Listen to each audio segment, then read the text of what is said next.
With the invasion of the Soviet Union by Nazi Germany in June 1941, it had become evident that the Western Allies would have to help Stalin out sooner or later. As the primary function of the Red Army in those opening months seemed to be to slow the German advance, largely by creating significant logistical issues with a number of prisoners being taken and the vast fields of pre-war tanks now needing to be hauled off for scrap. Although resistance was stiffening rapidly, the Soviets were in the process of relocating much of their heavy industry beyond the reach of the Germans, and so everything from munitions to tanks to aircraft was in short supply. There were three primary routes that could get these supplies to the USSR. They could be sent to the Middle East and then moved overland from the Persian Gulf through what's now Iran to the southern Soviet border, or they could be shipped across the still mostly peaceful Pacific to Vladivostok. But both of these routes had problems. The port capacity in the Persian Gulf wasn't that great, and the infrastructure to then move cargo north and then from the southern USSR to the war fronts was questionable at best. Going via the Pacific involved the limited capacity of the Trans-Siberian Railway and an additional 4,000-mile trip across most of Russia to reach the front, although the Germans were of course doing their best to shorten that distance. Additionally, within a few months of agreeing to help the USSR, Japan attacked Pearl Harbor and proved mysteriously unwilling to allow massed Allied convoys into the Sea of Japan. Although both of these routes would be used to some extent during the war, the latter purely by Russian ships, which were ostensibly neutral for most of the Second World War, at least when it came to Japan, they just didn't have the capacity needed. The only other route, therefore, was to sail convoys through the Arctic Ocean to Russian ports in the Barents and White Seas. This would allow for the greatest transfer of cargo and the shortest route to the front. The Royal Navy, not having been in the area in strength since it had burned most of the towns along that coastline during the Crimean War, had to send some poor rating off into the depths of the archives to see what the old charts said. There were, however, quite a few hazards associated with this route. It was the Arctic Circle, so it would of course be extremely cold, and with that came ice and icebergs, which would quite happily replicate the Titanic if not given an appropriately wide berth.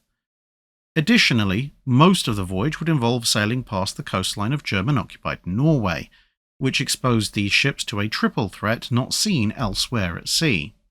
The convoys would be at risk from underwater attacks from U-boats operating at relatively short range, and they would also be subject to heavy air attack from numerous German-controlled airfields. And the Kriegsmarine was concentrating much of its remaining strength in Norway, so their surface fleet could have a go as well. If the Germans managed to deploy all three, it would require huge resource commitment from the Allies. Trawlers, corvettes and frigates could deal with U-boats, but were quite vulnerable to air or surface attack.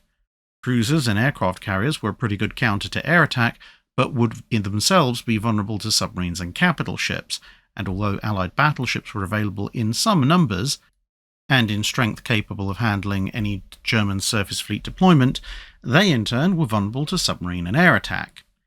Sending all these types out would be expensive and would of course draw resources away from other areas, but it could be done. The flip side, of course, was if the Germans emphasised one particular form of attack over the other, then elements of the Allied forces would be vulnerable without all that much capability to fight back, and this would add to the protection burden placed on the other warships. For instance, escorts would have to guard both merchant ships and capital ships against U-boats, while carriers would have to look after both the small escorts as well as the convoy if the Luftwaffe showed up. It was anticipated that the various threats would wax and wane with the seasons. The near-constant darkness of winter would favour submarine attacks, since most of the Luftwaffe wasn't night strike capable in the anti-shipping role, while the long days of summer would favour aircraft assaults, and would offer something of a problem for U-boats, who would have no darkness in which to recharge their batteries.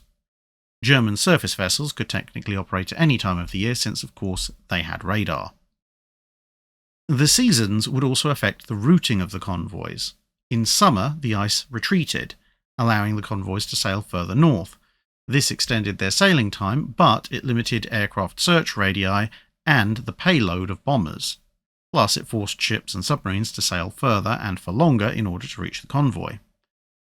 Winter forced the convoys closer to Norway as the ice encroached southwards, but also tended to offer up raging snowstorms as cover from visual spotting, which hampered flying conditions and left hydrophones on both the escorts and the submarines badly degraded by the sound of pounding hail and grinding ice.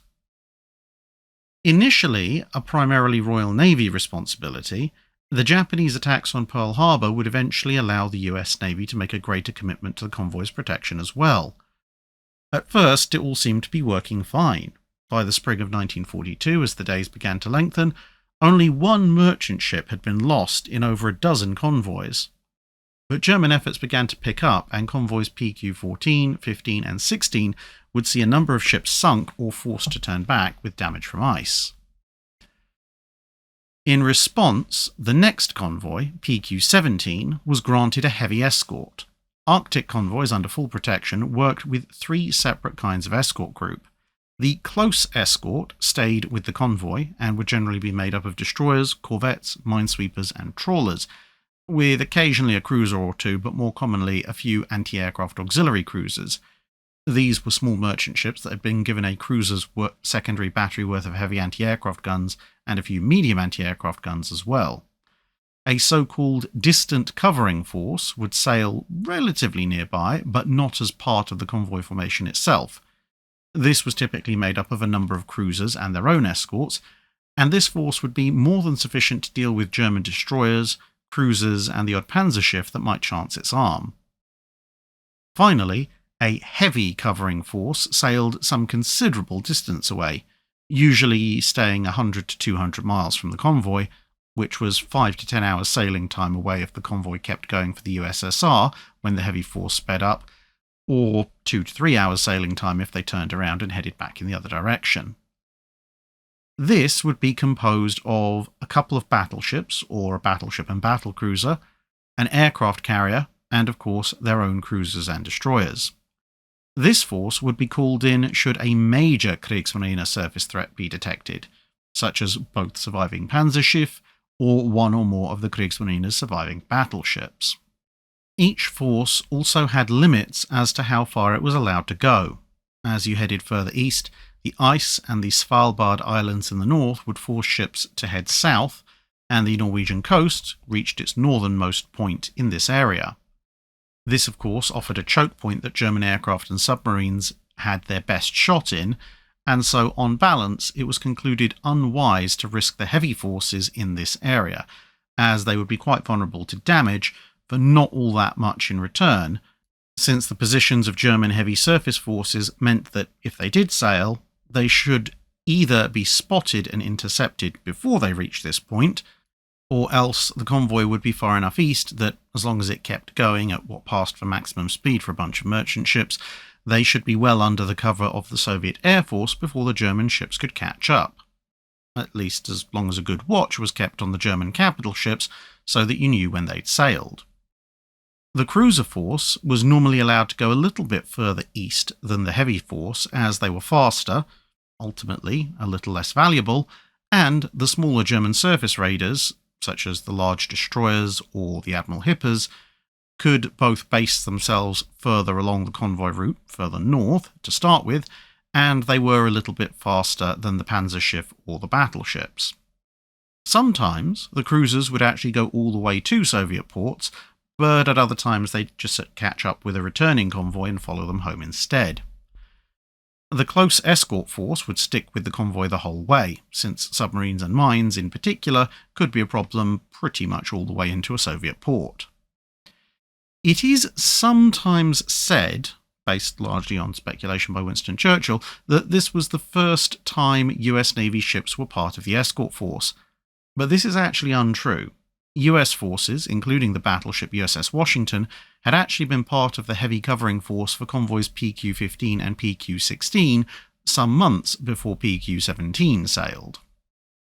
The convoy's escorts this time around comprised a close escort group that was made up of 2 auxiliary anti-aircraft ships, 6 destroyers, 4 corvettes, 3 minesweepers, and 4 anti-submarine trawlers. The distant cover group was made up of 4 heavy cruisers, HMS London and HMS Norfolk, together with USS Wichita and USS Tuscaloosa, with 4 destroyers, which were also equally split between Royal Navy and US Navy types. The heavy covering force comprised the carrier HMS Victorious, the battleships HMS Duke of York and USS Washington, the cruisers Cumberland and Nigeria, and 9 destroyers. The cruisers Manchester and Eclipse would also join up with this force mid-voyage. Ranged against this, the Germans planned for a multi-pronged assault. Initially, 8 U-boats in 2 lines would attack first, with others available for deployment once they'd been fueled up and armed. Following this, 2 surface groups were ready to attack. One was made up of the battleship Tirpitz, the cruiser Admiral Hipper, and 4 large and 2 small destroyers, while the second group comprised the 2 remaining Panzerschiff, the Lützow and Admiral Scheer, and 5 large destroyers. The Luftwaffe could pitch in with efforts drawn from a pool of over 250 strike and reconnaissance aircraft whenever the weather happened to allow, with particular emphasis on the large number of reconnaissance aircraft that were considered vital for pinpointing the convoy's position, which would then guide further aerial, surface and subsurface attack. Admiral Tovey's plan, should the German heavy forces sail before the Allies' own heavy ships had to turn back, was to order the convoy to double back towards him, drawing the German forces into a trap made up of the superior Allied fleet. But instead, Admiral Pound, the first Sea Lord, almost certainly at this point unknowingly suffering from the beginnings of the brain tumour that would kill him the following year, decided that if the German heavy forces came out, the convoy was to scatter. Tovey opined that this would cause far more casualties than his idea, but he was overruled. Another plan that was given the go-ahead was actually quite cunning. Several mine layers, colliers, and an escort led by 2 cruisers and just under a dozen smaller craft were to sail as a dummy convoy. These would travel closer to the German coast, and then, depending on the situation, they would pretend to either be the convoy itself or a raiding force heading for the Norwegian coast, playing off of Hitler's fears of an Allied attack on Norway. Unfortunately, this fairly well thought out plan was to come to naught, for although the decoy force would actually sail twice in the course of the following operation, the Germans somehow completely failed to spot it, and so took no action regarding it. The convoy itself sailed first to assemble near Iceland, and then, from there, to begin the long journey north. Tovey mulled over ignoring Pound's orders to one degree or another. As the senior officer on the scene, he would have a degree of latitude, but then a long, rambling signal came in, which read in part, "As Admiralty may be in possession of fuller and earlier information of movements of enemy surface forces, it appears necessary for Admiralty to control movements of convoy as far as this may be influenced by the movements of enemy surface forces."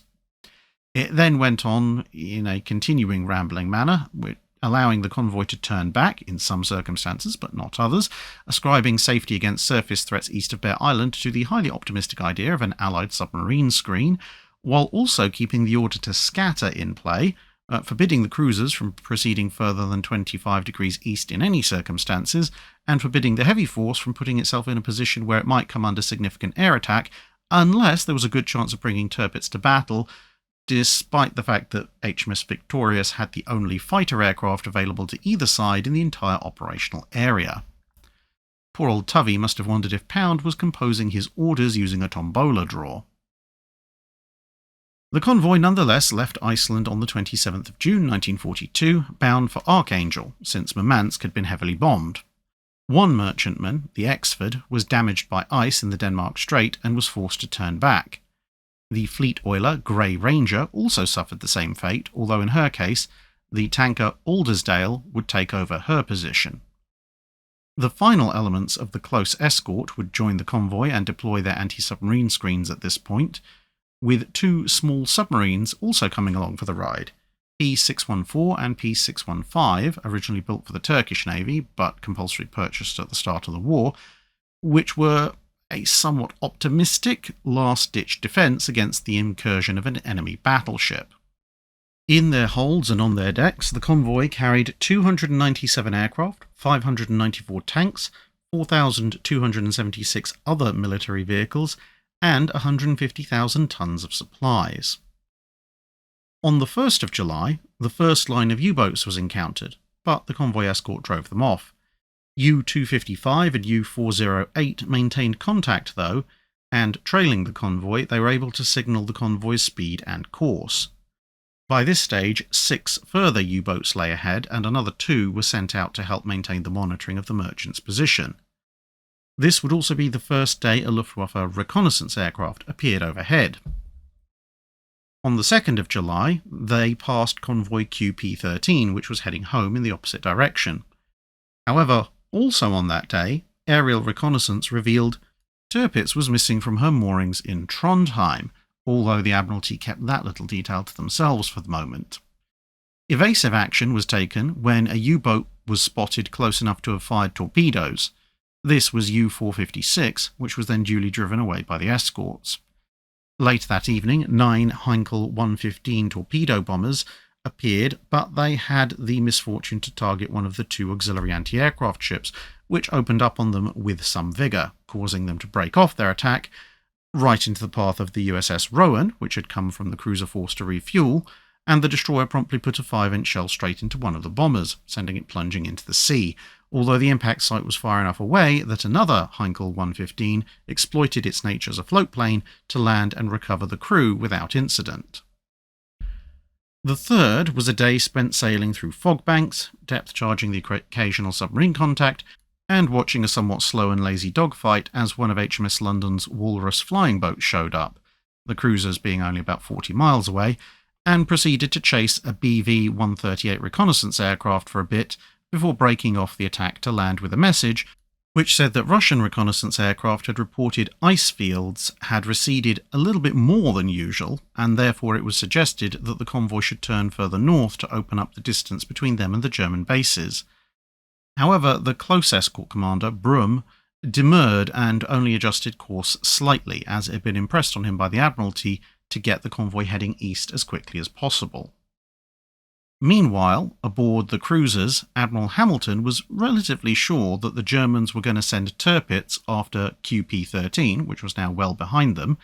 He thought this would draw the Allied heavy units after Tirpitz, which would then leave PQ-17 open to attack by the 2 Panzerschiff, something he privately looked forward to, as he was quite convinced that his 4 heavy cruisers, striking by surprise from the north, would make fairly short work of the 2 German raiders, which, although heavily armed, didn't really possess all that much in the way of armour that could resist his 8-inch guns. It was now that the Admiralty finally signalled that Tirpitz and company were missing from Trondheim. They had actually, of course, left the day before, and so had the Panzerschiff force, which was based in Narvik. However, it seemed that something was very wrong with the German charts that day, as Lutzow promptly ran aground and 3 of the big destroyers in Tirpitz formation also hit various rocks which they claimed were uncharted. 2 more heavy destroyers reinforced the Tirpitz group by the time they all reached their anchorage in Altenfjord. The 4th of July began with signals that seemed to indicate the German heavy forces were moving north, and shortly thereafter a single Heinkel torpedo bomber appeared out of the mist. The auxiliary anti-aircraft ship Palomares dodged the torpedo, but the weapon continued on to hit the Liberty ship SS Christopher Newport in the engine room, crippling her. The crew were duly taken off by the rescue ship Zamalek, one of several assigned to this convoy, and the crew, given time to prepare, showered, put on their best clothes, and stepped across as if they were on shore leave. Attempts were then made to scuttle the listing Liberty ship, but these were unsuccessful. Eventually, U-457, trailing along trying to find the convoy, discovered the derelict bobbing along all alone and sank her with torpedoes. It was probably just as well the scuttling efforts failed, as the Christopher Newport was carrying 10,000 tons of munitions, and everybody seems to have forgotten what would happen if she had been hit in the wrong place.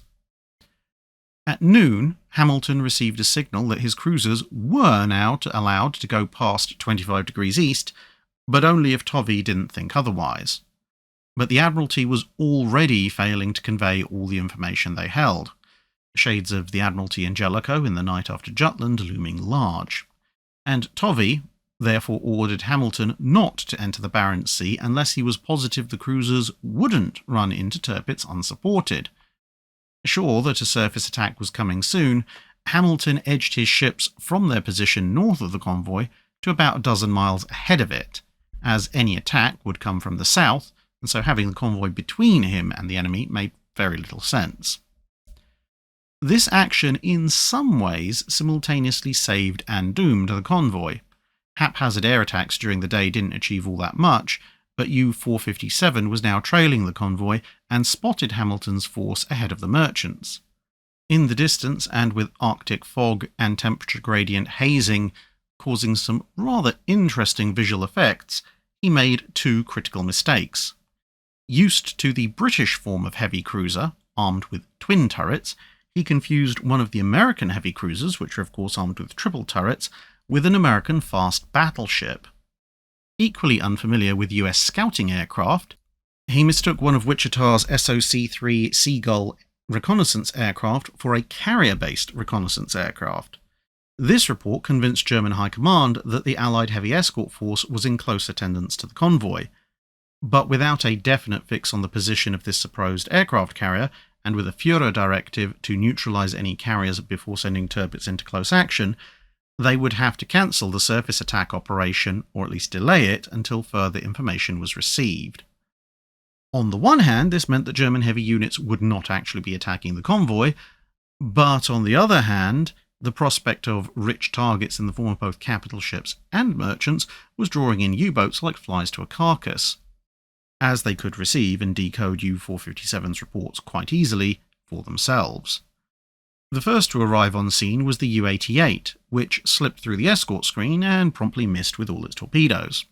Various aircraft attacks were also attempted, with about as much success, and at 7:30 in the evening the destroyer USS Wainwright had dropped back from the cruiser force to refuel when one of these scattered attacks dropped a chain of small bombs just off of her port bow. Irritated, Captain Moon called off the refueling and positioned himself alongside the close escort flagship, the destroyer HMS Keppel, just in time for over 24 German torpedo bombers to come roaring in low over the horizon. Although the close escorts had to stick with the convoy, Wainwright was of course free to do as she liked, and since it was after all the 4th of July, she loaded up all her guns, rang up full speed, and charged headlong at the incoming aircraft. At the very last moment, the American destroyer slewed around to give a full broadside and opened fire, fatally damaging a Heinkel with her first salvo, which crashed close to the convoy. This rather unexpected resistance broke up most of the first attack wave, leaving the second wave of Junkers 88s and a handful of Heinkels from the first wave to press the attack. Hits were scored on some merchantmen, but between the brief preparation time given by Wainwright's breaking up of the first wave and the cruisers of Hamilton's force now doubling back and catching the bombers in a crossfire, the enemy attack stalled and they retreated with a number of torpedo bombers shot down. Rescue ships attended the worst affected merchantmen, but it could have been a lot worse.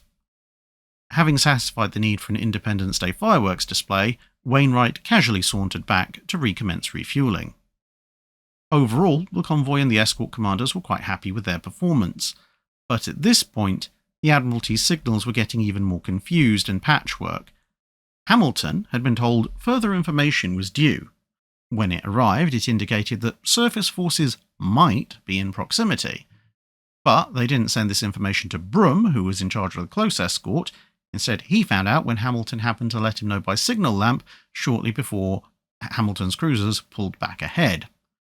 Still, the convoy was in pretty good spirits. Brum ordered the Empire Tide, which carried a single-shot Hurricane fighter, to launch it to destroy a BV-138 which was shadowing them. That would disrupt the enemy's reconnaissance intel for a while, and he ordered the two submarines to go on standby in anticipation of surface action. One of them replied that, in the event of attack by heavy enemy surface forces, proposed to remain on the surface. This was to utilise its superior surface speed and low profile to try and get into an attack position. Quick-witted, Brum promptly replied, "So do I." Then Hamilton and Tovey received another signal, which again was not sent to Brum. "Cruiser force withdraw to westward at high speed." The wording was such that it suggested Tirpitz was at sea and nearby, since no other force could compel 4 heavy cruisers into such a precipitous retreat. 12 minutes later, another signal was sent to Brum and the convoy, although this time it was at least repeated to Tovey and Hamilton. Owing to the threat from surface ships, Convoy is to disperse and proceed to Russian ports.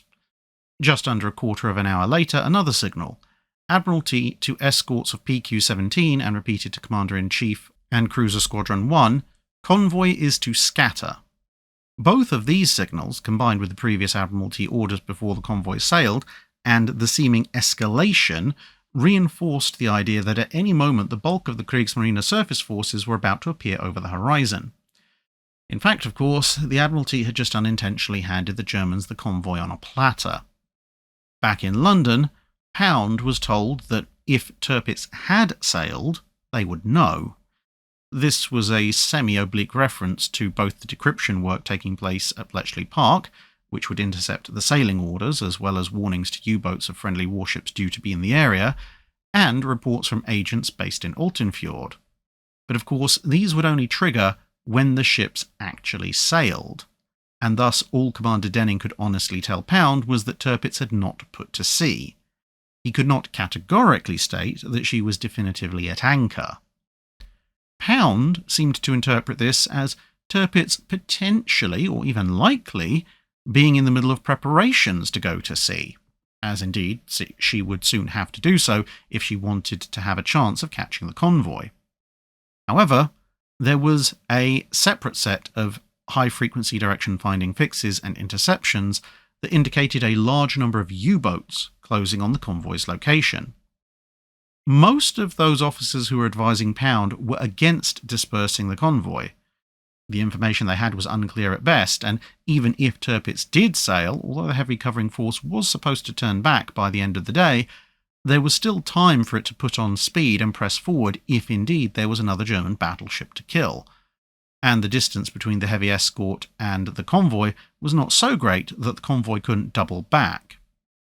Only Sir Henry Moore seemed to be in favour of dispersing the convoy, but Pound seemed, if we're being charitable, to put himself in Raeder's shoes, likely of course unaware of the restrictions that Hitler had placed on Kriegsmarine surface operations, and perhaps thinking a little bit too much like a Royal Navy rather than a Kriegsmarine officer. He seemed unable to conceive of having a fast capital ship and its escorts that close to a target like PQ-17 and not using them. He thus came to the conclusion that Tirpitz may well be in the process of sailing. Coupled with the increased U-boat threat, which was more immediate, he ordered the cruisers to withdraw swiftly before the U-boats got close enough to bag one or more of them. Then he ordered the convoy to be dispersed. After all, it was better to lose one or two ships than all of them at once. Sending victorious Duke of York and Washington barrelling face-first into a confrontation with Tirpitz appears to either not have occurred to him, or else he rated the U-boat threat as much a danger to them as it was to Hamilton's heavy cruisers. Moore pointed out that the wording for the Pound's first message, to disperse, indicated a slow drifting away, and was the worst of both worlds. Pound corrected himself and indicated he'd meant to say that the convoy was to scatter, which was a somewhat more swift action, but was unfortunately also tied in the Admiralty's orders specifically to the presence of enemy surface forces. And so another signal was dutifully sent out, the intention being merely an update to the wording of the first. Also, of course, weighing on Pound's mind was the fact that at the start of the operation he had quite definitively told Tovey and the convoy that the Admiralty would be closely directing said convoy, and so he saw this as his call to make rather than the men on the scene. And so signals that were supposed to safeguard the cruisers from a potential submarine attack and get the convoy to disperse more generally, to make it a somewhat harder target against the possibility of surface attack, instead came across to those receiving them as an urgent stream of information that indicated imminent and deadly battleship assault. Hamilton, in the best Nelsonian tradition, stretched things as far as he possibly could. He held course heading east for another half hour after receipt of his orders, ostensibly to try and recover HMS Norfolk's Walrus aircraft. Then he took his ships deliberately down the starboard side of the convoy. The delay and the position he was now sailing in were calculated to place his forces directly in the line of fire if any imminent surface attack was really due. Brum appreciated this and was expecting to see the four cruisers open fire at a target he couldn't see over the horizon at any moment. But nothing happened. And, bound by direct orders he couldn't now entirely ignore, Hamilton's ships continued to slip westward. Brum was now also faced with little other choice but to comply with the Admiralty's instructions, and hoisted the scatter pennant, and the convoy began to fan out. The merchants and smaller escorts were ordered to proceed independently. Hoping to salvage something, Brum then ordered the destroyers to form up on Keppel. If the German battleship was to show up, he intended to at least have a fighting chance of taking it down with him in a hail of torpedoes. Brum then further considered that the best way that he could accomplish this was to augment Hamilton's forces, which would then have a very strong destroyer contingent as well as the four heavy cruisers. The cruiser commander agreed, and the destroyer Wainwright was directed to organise the augmented destroyer screen into two sections.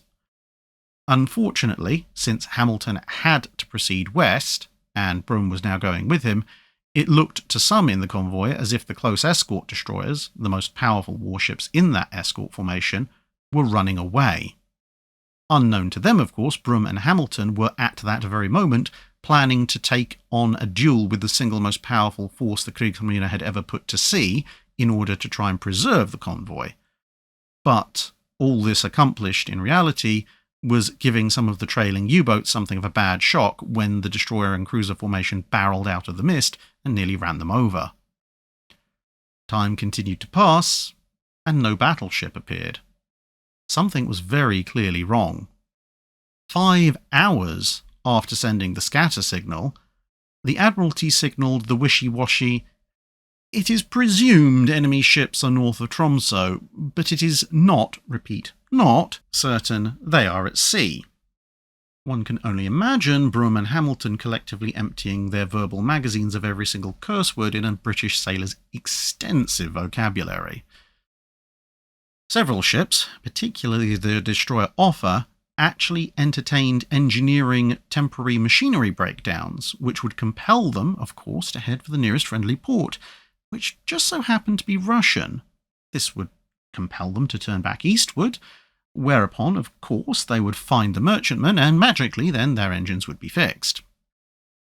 But by that point it was already too late, and the radios were filled with the distant chatter that presaged the slaughter that was about to unfold. It hadn't taken long for the U-boats to report their near miss with the cruisers and the breakup of the convoy, and soon they were being ordered in to attack lone targets at will, and the specialist anti-shipping attack aircraft of Kampfgeschwader 30 were ordered to warm up their engines and prepare for takeoff. It was now the 5th of July, and with German aerial reconnaissance finally spotting Tovey's forces and calculating their position as too far away to intercept the Germans, Tirpitz was finally unleashed. But even as the submarines and aircraft began cutting PQ-17 apart, doubts still lingered back at German High Command. If Tovey was indeed where the reconnaissance report said he was, where was the battleship and carrier the U-boat had spotted earlier so close to the convoy? Were there perhaps two heavy forces? It seemed unlikely that a battleship and carrier ahead of the convoy could have reached this position so quickly.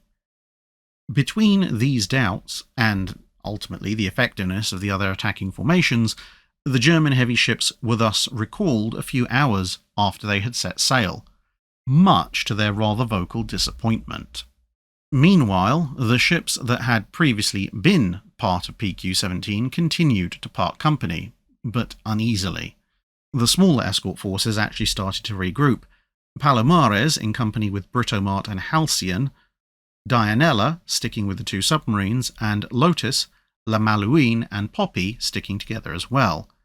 These three eventually came across the other anti-aircraft auxiliary cruiser, the Pozarica, and after some disagreement they decided to escort it. Eventually, the Poppy elected to turn back and try and find some of the merchants, the other ships coming across the rescue ship Rathlin, although an attempt to also bring the merchant Bellingham into the formation failed.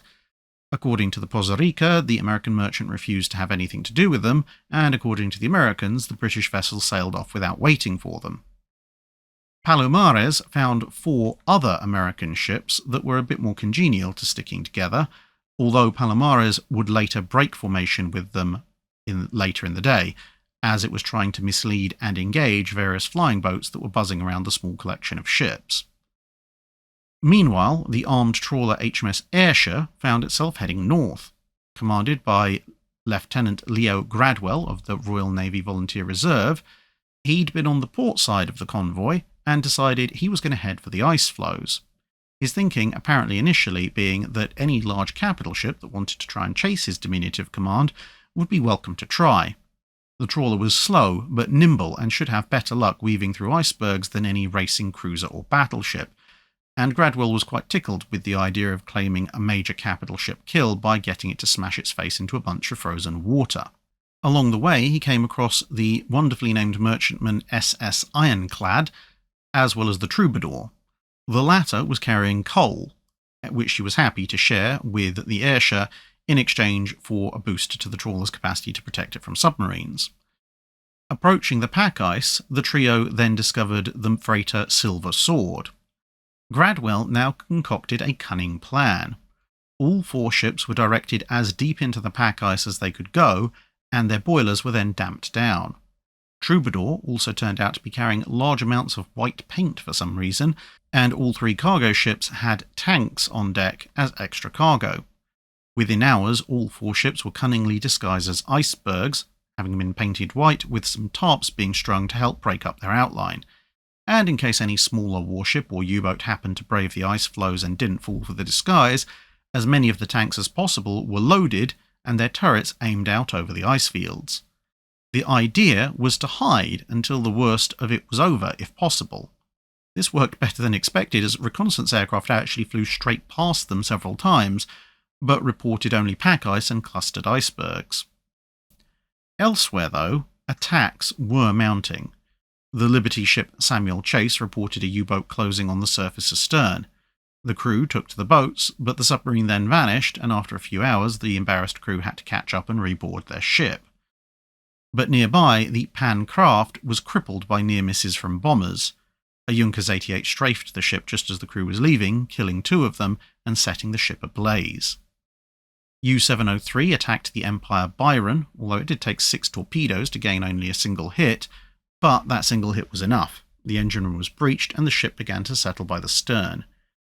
U-88 hit the Carlton with a pair of torpedoes.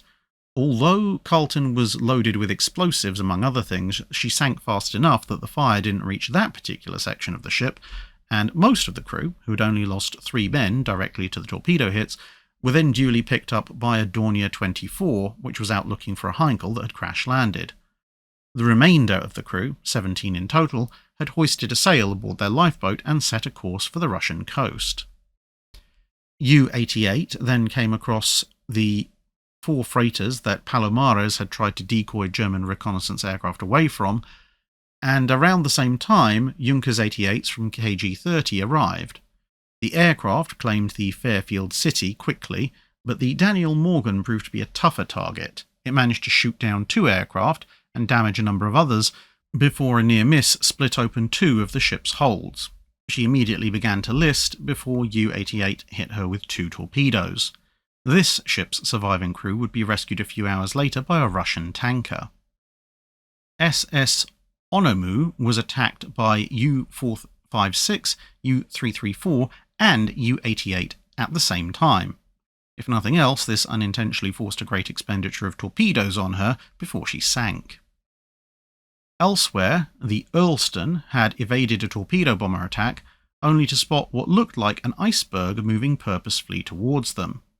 Discerning it to in fact be a white-painted U-boat, the ship angled away, signalled that it was under attack, and opened fire with its stern-mounted deck gun, pushing her boilers and engines to the limit. The rate of closure slowed, and the gunners began to creep their shells closer and closer to the submarine, which was soon forced to dive to avoid being hit, and thus lost its speed advantage. Unfortunately, Earlston's luck didn't last. Junkers 88s appeared, and after the same gunners had managed to hold them off for a bit, the engine room took a hit, bringing the ship to a stop, just as 3 more U-boats appeared, and a torpedo broke the ship in 2. The crew scrambled for the boats, with their situation being somewhat mollified when the Junkers 88 started strafing the U-boats, somehow mistaking them for British submarines. The Peter Care put up a similarly valiant but doomed resistance. Channeling Captain Tennant of the Repulse, the Care spent 2 hours annoying Heinkel 115s as they launched a total of 14 torpedoes at her. Care dodged them all, while the crew on deck hurled insults at the circling aircraft.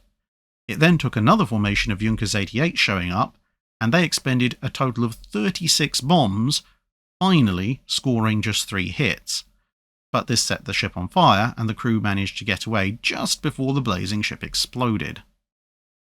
The Bolton Castle, Olopana, Washington, that's a merchant ship called Washington, not the battleship, and the Paulus Potter had stuck together at first, but Olopana fell behind with engine troubles, which saved her, at least for now, as Junkers 88 set about the other 3.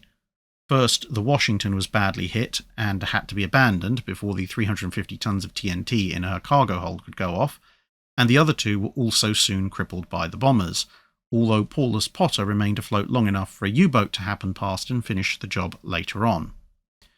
The small flotilla of lifeboats from this attack then duly hoisted their sails and set course for friendly shores. The River Afton was hit by 3 torpedoes in deliberate succession, fired by U-703, with the second blast destroying many of the lifeboats, which resulted in a number of further casualties as men either froze after swimming in the Arctic waters to reach dinghies and rafts, or succumbed to frostbite and other injuries later on. Yet another collection of ships was led by the oiler Aldersdale, the rescue ship Zafaran following, then the freighter Ocean Freedom, and the minesweeper Salamander. Their combined firepower saw off the first 3 Junkers 88s that attacked them, but the 4th then hit Aldersdale in the stern. As a tanker, unfortunately that was where her engine room was, and she began to smoulder and settle. With a cargo that was partly aviation fuel, the crew decided discretion was definitely the better part of valour and promptly left. Salamander rescued them, but then found the tanker had reached a sort of waterlogged equilibrium, buoyed up by her hydrocarbon cargo. But thoughts of salvaging the situation were quickly put to bed by the appearance of more Junkers 88s, which quickly reduced the Zafaran to a sinking condition. Zamalek, another of the rescue ships, saw the attack on the horizon and set course to assist. The Palomares and her contingent were in sight of Zamalek, and they were persuaded to send the Britomart to sanitize the area of possible U-boats. These efforts rescued all but one of the passengers and crew of Zafaran, many of whom were now, of course, being rescued for a second time. The net result, apart from the loss of 2 more ships, was that Zamalek, Ocean Freedom, Britomart, Palomares, Halcyon and Salamander were now forming their own small convoy, and one that was quite well rounded. They had a rescue ship, several dedicated anti-submarine warfare vessels, 1 of the 2 anti-aircraft ships, and a lone freighter in the middle. Lotus, the corvette that had turned back, managed to find 3 of the trawlers and the burning wreck of the Pan craft. The corvette rescued the survivors of the latter and was about to try and finish off the freighter with its deck gun when their recently arrived guests rather energetically pointed out that this ship was loaded with 5 kilotons of TNT, and so was probably not something you wanted to fire on at close range. Pan craft would thus be left to burn merrily by itself for another day or so. The slow-sailing Olopana sailed past the empty ship and its mysterious collection of empty lifeboats at one point, before it would eventually explode with enough force that Lieutenant Gradwell and his iceberg flotilla managed to hear the detonation all the way over the horizon. Lotus and her small entourage stumbled over the remaining survivors of the River Afton at the close of the 5th and took them aboard while continuing to head east, although Lotus was rapidly outpacing the 3 trawlers. The 6th was somewhat quieter. The U-boats had drawn away after having received notice of Tirpitz's sailing, but it seemed no one had bothered to tell them about the cancellation a few hours later. Tovey and Hamilton, hoping against hope that Tirpitz was actually at sea and thus something might be salvaged from it, tried to devise strategies to cut off Tirpitz from her base and perhaps at least catch her on the return leg. But of course, the German ship had long since anchored, and the Allied warships had to turn back for Scapa Flow with nothing to show for it. A bedraggled line of 7 surviving ships was spotted by a Condor and one of them, the John Witherspoon, was torpedoed and sunk by U-255 after an attempt to engage the ship on the surface was foiled by the Witherspoon's deck gun. The Pan-Atlantic, one of the faster merchant ships, was making its way east at speed, unknowingly leading U-88 and U-703 on a merry chase as their margin of speed superiority on the surface wasn't actually that great compared to the racing Pan-Atlantic. Eventually, however, they got into attack positions, only for a Junkers 88 to dive bomb the ship and land a hit on the cargo hold that happened to be full of cordite. The bow of the ship vanished, and she sank in under 3 minutes. The first ships from PQ-17 were now beginning to arrive at Novaya Zemlya, and something like a convoy of survivors began to reassemble. Soon, 13 ships, including 5 freighters, 1 rescue ship, and both of the anti-aircraft vessels, were acting vaguely in concert. Soon thereafter, the 3 trawlers that Lotus had found and outsailed showed up, as did Lotus itself, bringing the group up to 17, which now included all the escorts except for Ayrshire, which was still playing iceberg, and the 2 submarines and their escorting corvette, which were off elsewhere. The Barents Sea was now almost empty of targets, but not completely. The steamer Hartlebury was sunk by U-355 on the 7th, and U-255 had a go at Bellingham and Rathlin, but one torpedo missed and the other failed to detonate. The next torpedo they loaded up worked, though. This one sent the Alcoa Ranger to the bottom, and after some more time searching as the 7th turned into the 8th, U-255 next came across the limping Olopana and sent it to the bottom with a close-range torpedo. Bellingham and Rathlin weren't out of the woods yet, though. They were spotted and attacked by an FW-200 Condor, but although near misses damaged Bellingham, the 2 ships' combined anti-aircraft firepower set 2 of the Condor's engines on fire, and it crashed into the sea after the first attack pass with no survivors. Late on the 7th, the majority of the survivors had reformed and sailed out trying to get to their final destination. But ice and fog disrupted their formation, and soon they were reduced to small clumps of ships once more, occasionally finding each other in the occasional clear patch. U-255 spotted one group and, unable to close to attack itself, called in KG-30, whose Junkers 88s crippled the Hussier. Further air attacks were made on various groups of ships as they were spotted, until the very last victim, the freighter El Capitan, was hit by a lone Junkers 88. Crippled, she was abandoned and left to drift. Both these last ships would later be found and finished off by U-boats. The last major group of ships came under further air attack on the 11th, but although some damage was caused, the escort heavy group fought off KG-30 long enough for Russian fighters to appear. The last to arrive at the staging grounds was Ayrshire, Troubadour, Silver Sword and Ironclad, which had eventually broken their icy cover a day or 2 after the worst of the attacks, and then carefully made their way east. Of course, there were still plenty of men out there aboard rafts and boats from the sunken ships. Some of them had even managed to come ashore. Survivors from Olopana and Hartlebury found the Winston-Salem mysteriously stranded on a beach, and decided to take shelter there, while flying boats ranged up and down the coast looking out for other boats, along with various small coasters and other vessels which searched at sea level.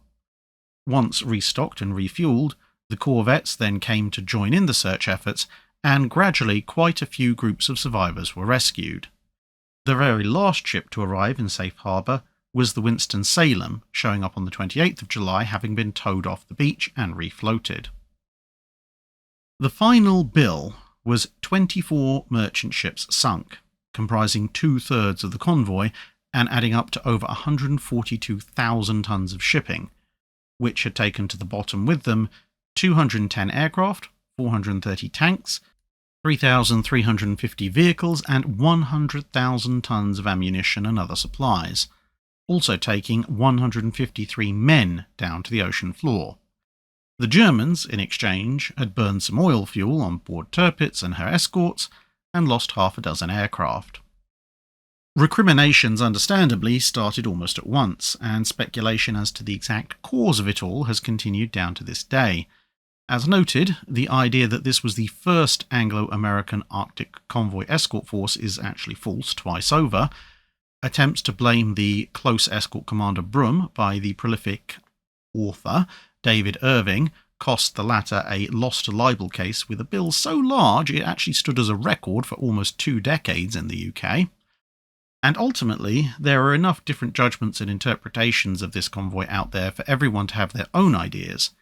But to me, at least, it seems yet another unfortunate case of Admiralty overreach, trying to micromanage a situation they had no real right to, while failing to communicate fully the information they had at hand, either internally to themselves, or more particularly to the commanders out at sea. Had they simply forwarded what intel they had to Tovey, Hamilton and Brum and let them make their own minds up, the convoy would almost certainly have stayed together, which, ironically enough, might actually have prompted Tirpitz and company to sail, as it would have nullified most of the effects of the U-boat and air attacks. And then, instead of being gradually eroded away until a final blast from the tall boys sealed her fate, Tirpitz might have met an early but somewhat more spectacular end in a massive gunnery duel under the midnight sun against the guns of Duke of York and Washington. But such things can only ever remain in the realms of speculation. That's it for this video. Thanks for watching. If you have a comment or suggestion for a ship to review, let us know in the comments below. Don't forget to comment on the pinned post for dry dock questions.